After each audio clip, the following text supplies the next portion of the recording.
So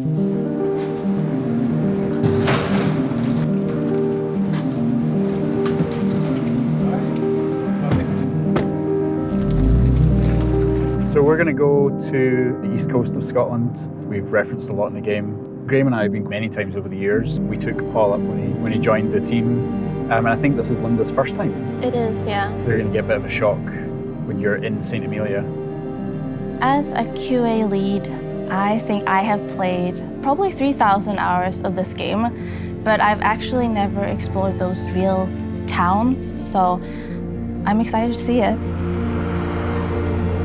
It's the smell and the wind and the sound of the place, all of that together is what you're trying to recreate. You're not just trying to recreate the visuals, you're trying to recreate the vibe. And there's no better way of doing it than spending time there.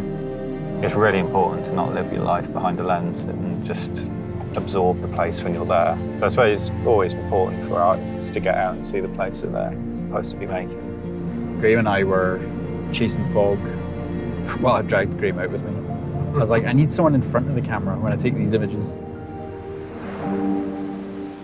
Fog was so dense that when we came out here, we got to like this spot, and from here we couldn't see the coast anymore, and we couldn't tell which direction the coast was in, and we immediately felt like in danger.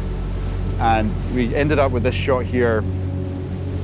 The atmosphere is like blue and light, the sun was going down. Everything from that moment was when we kind of realized how this game was going to begin. We have this fog that rolls in on the east coast of Scotland called a har. I got pretty obsessed chasing the har. I wasn't painting images, I wasn't like trying to like imagine what the fog would look like. I could go to a town that looks like St. Amelia and find a fog that looks like Silent Hill and come back and show the team, here's what the game needs to look like. And I would drag other people on my trips with me and be like, you gotta come too. And they're like, really? It's 4 a.m.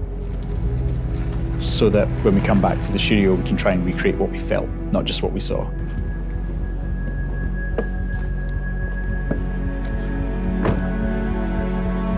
This was like the first beautiful corner that we did. And then as we get around this corner, yeah, it's literally the same. It is actually, yeah. Yep. This is so cool. Yep. Oh, we have that in the game, the seaweed. This was the first pier I think we came to. And we walked along a bunch of other piers as well, just to kind of see the differences and, yeah, the kind of shapes that they make and how they're used, that kind of thing, So this is it. This is very similar to St. Amelia Pier. So we're in St. Monans. This is the harbour town and was the first place that we built for the game. When I started to write the story about what this town was, what happened to this town, the isolation was a big factor.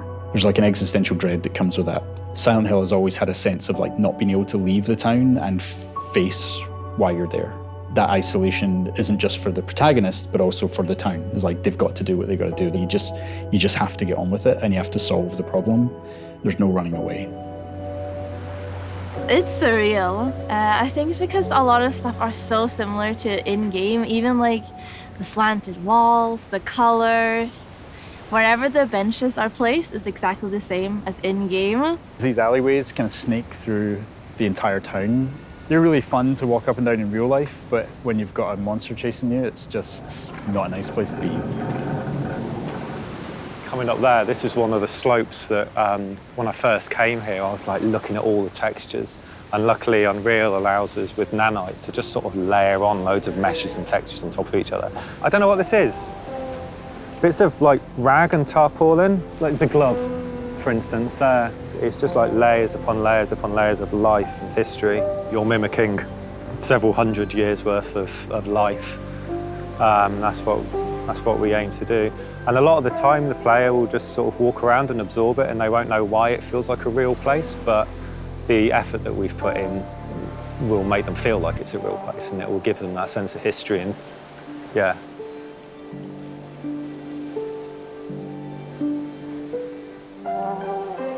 It's a big moment for us, definitely. For me personally, for the team, we're all big fans. I think that's an understatement to say big fans. We're obsessed.